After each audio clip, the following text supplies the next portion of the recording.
ನಮಸ್ಕಾರ ಸ್ನೇಹಿತರೆ, ಅಫ್ಘಾನಿಸ್ತಾನ ವಿರುದ್ಧದ 3 ಪಂದ್ಯಗಳ ಟಿ20 ಸರಣಿಗೆ ಟೀಂ ಇಂಡಿಯಾವನ್ನ ಪ್ರಕಟಿಸಿದ ಬಿಸಿಸಿಐ. 14 ತಿಂಗಳ ಬಳಿಕ ಟೀಂ ಇಂಡಿಯಾಗೆ ಮರಳಿದ ವಿರಾಟ್ ಕೊಹ್ಲಿ, ರೋಹಿತ್ ಶರ್ಮಾ. ಹಾಗಾದ್ರೆ ಇಂಡೋ ಅಫ್ಘಾನ್ ನಡುವಿನ ಟಿ20 ಸರಣಿಗೆ ಟೀಂ ಇಂಡಿಯಾ ಯಾವ ರೀತಿ ಆಗಿರಲಿದೆ ಎಂಬುದನ್ನೇ ಇವತ್ತಿನ ಈ ಒಂದು ವಿಡಿಯೋದಲ್ಲಿ ತಿಳಿಸ್ಕೊಡ್ತಾ ಹೋಗ್ತೀನಿ. ಹಾಗಾಗಿ ವಿಡಿಯೋವನ್ನ ಕೊನೆವರೆಗೂ ನೋಡಿ. ಅದಕ್ಕಿಂತ ಮುಂಚೆ ನೀವು ಕೂಡ ವಿರಾಟ್ ಕೊಹ್ಲಿ ಮತ್ತು ರೋಹಿತ್ ಶರ್ಮಾರವರ ಅಭಿಮಾನಿಗಳಾಗಿ ಈ ವಿಡಿಯೋವನ್ನ ನೋಡುತ್ತಿದ್ದರೆ ತಪ್ಪದೆ ಈ ಕೂಡಲೇ ಈ ವಿಡಿಯೋಗೊಂದು ಲೈಕ್ ಮಾಡಿ. ಅದೇ ರೀತಿ ಸ್ನೇಹಿತರೆ, ನಿಮ್ಮ ಪ್ರಕಾರ ಭಾರತ ಹಾಗೂ ಅಫ್ಘಾನಿಸ್ತಾನ ನಡುವಿನ ಟಿ20 ಸರಣಿಯನ್ನ ಯಾರು ಗೆಲ್ಲಬಹುದು ಅನ್ನುವ ನಿಮ್ಮ ಅನಿಸಿಕೆಗಳನ್ನ ಕಾಮೆಂಟ್ ಮಾಡುವ ಮೂಲಕ ತಪ್ಪದೆ ತಿಳಿಸಿ. ಹೌದು ಸ್ನೇಹಿತರೆ, ಅಫ್ಘಾನಿಸ್ತಾನ ವಿರುದ್ಧದ 3 ಪಂದ್ಯಗಳ ಟಿ20 ಸರಣಿಗೆ ಬಿಸಿಸಿಐ ಇಂದು 16 ಸದಸ್ಯರ ಟೀಂ ಇಂಡಿಯಾವನ್ನ ಪ್ರಕಟಿಸಿದೆ. ಟಿ20 ವಿಶ್ವಕಪ್ಗೂ ಮುನ್ನ ಇದು ಭಾರತದ ಕೊನೆಯ ಅಂತಾರಾಷ್ಟ್ರೀಯ ಟಿ20 ಸರಣಿಯಾಗಿರುವ ಕಾರಣ ಟೀಂ ಇಂಡಿಯಾಗೆ ಇದು ಅತ್ಯಂತ ಮಹತ್ವದ ಸರಣಿಯಾಗಿರಲಿದೆ. ಜನವರಿ 11ರಿಂದ ಜನವರಿ 17ರವರೆಗೆ 2 ತಂಡಗಳ ನಡುವೆ ಎಲ್ಲ 3 ಟಿ20 ಪಂದ್ಯಗಳು ನಡೆಯಲಿವೆ. ಇನ್ನು ಆಯ್ಕೆಯಾದ ತಂಡದ ಬಗ್ಗೆ ಹೇಳುವುದಾದರೆ, ನಿರೀಕ್ಷೆಯಂತೆ ಟೀಂ ಇಂಡಿಯಾದ ನಿಯಮಿತ ನಾಯಕ ರೋಹಿತ್ ಶರ್ಮಾರವರಿಗೆ ತಂಡದ ನಾಯಕತ್ವವನ್ನ ನೀಡಲಾಗಿದೆ. ಹಾಗೆಯೇ ವಿರಾಟ್ ಕೊಹ್ಲಿ ಕೂಡ ಟಿ20 ತಂಡದಲ್ಲಿ ಸ್ಥಾನ ಪಡೆಯುವಲ್ಲಿ ಯಶಸ್ವಿಯಾಗಿದ್ದಾರೆ. ಆಯ್ಕೆಯಾಗಿರುವ ತಂಡದಲ್ಲಿ ಯುವ ಆಟಗಾರರ ದಂಡೇ ತುಂಬಿದೆ.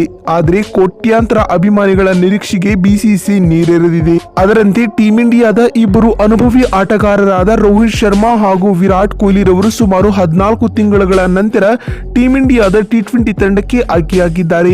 ವಾಸ್ತವವಾಗಿ ರೋಹಿತ್ ಹಾಗೂ ವಿರಾಟ್ ಕೊಹ್ಲಿ ರವರು 2022ರಲ್ಲಿ ನಡೆದ ಟಿ20 ವಿಶ್ವಕಪ್ ಬಳಿಕ ಚುಟುಕು ಮಾದರಿಯಿಂದ ದೂರನೇ ಉಳಿದಿದ್ದರು.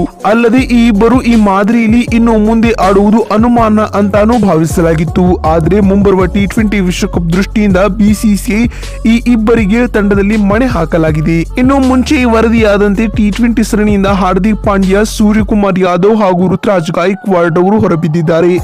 ಈ 3 ಆಟಗಾರರು ಇಂಜುರಿಯಿಂದ ಬಳಲುತ್ತಿದ್ದು ಅವರನ್ನ ಸಂಪೂರ್ಣವಾಗಿ ಫಿಟ್ ಆಗದ ಕಾರಣ ಅವರನ್ನ ಟಿ20 ಸರಣಿಗೆ ಆಯ್ಕೆ ಮಾಡಿಲ್ಲ. ಇಂತಹ ಪರಿಸ್ಥಿತಿಯಲ್ಲಿ ನಾಯಕತ್ವದ ಬಗ್ಗೆ ನಿರ್ಧಾರ ತೆಗೆದುಕೊಳ್ಳುವುದು ಆಯ್ಕೆದಾರರಿಗೆ ಇನ್ನಷ್ಟು ಸುಲಭವಾಗಿದ್ದು ರೋಹಿತ್ ರವರಿಗೆ ನಾಯಕನ ಪಟ್ಟ ನೀಡಲಾಗಿದೆ. ಸ್ನೇಹಿತರೆ, ಇನ್ನು 3 ಪಂದ್ಯಗಳ ಟಿ20 ಸರಣಿಗೆ ಟೀಂ ಇಂಡಿಯಾದ ಸ್ಕ್ವಾಡ್ ಯಾವ ರೀತಿಯಾಗಿರಲಿದೆ ಅಂತ ನೋಡ್ತಾ ಬರುವುದಾದರೆ, ರೋಹಿತ್ ಶರ್ಮಾ ನಾಯಕ, Shubman Gill, Yashasvi Jaiswal, Virat Kohli, Tilak Varma, Rinku Singh, Jitesh Sharma wicket keeper cum batsman, Sanju Samson wicket keeper cum batsman, Shivam Dube, Washington Sundar, Axar Patel, Ravi Bishnoi, Kuldeep Yadav, Arshdeep Singh, Avesh Khan, Mukesh Kumar ಅವರು ಈ ಒಂದು ತಂಡದಲ್ಲಿ ಗುರುತಿಸಿಕೊಂಡಿದ್ದಾರೆ. ಬಂಧುಗಳೇ, ನೋಡಿದ್ರಲ್ಲ ಸ್ನೇಹಿತರೆ, ಭಾರತ ಮತ್ತು ಅಫ್ಘಾನಿಸ್ತಾನ ನಡುವಿನ ಟಿ20 ಸರಣಿಗೆ ಪ್ರಕಟವಾಗಿರುವ ಟೀಂ ಇಂಡಿಯಾ ಯಾವ ರೀತಿಯಾಗಿರಲಿದೆ ಅಂತ ತಿಳಿಸ್ಕೊಡುವ ನಮ್ಮ ಈ ಪ್ರಯತ್ನ ನಿಮಗೆ ಇಷ್ಟವಾಗಿದ್ದಲ್ಲಿ ಈ ವಿಡಿಯೋಗೊಂದು ಈ ಕೂಡಲೇ ಲೈಕ್ ಮಾಡಿ ಮತ್ತು ವಿಡಿಯೋವನ್ನ ಇಲ್ಲಿವರೆಗೂ ನೋಡಿದ್ದಕ್ಕಾಗಿ ಧನ್ಯವಾದಗಳು.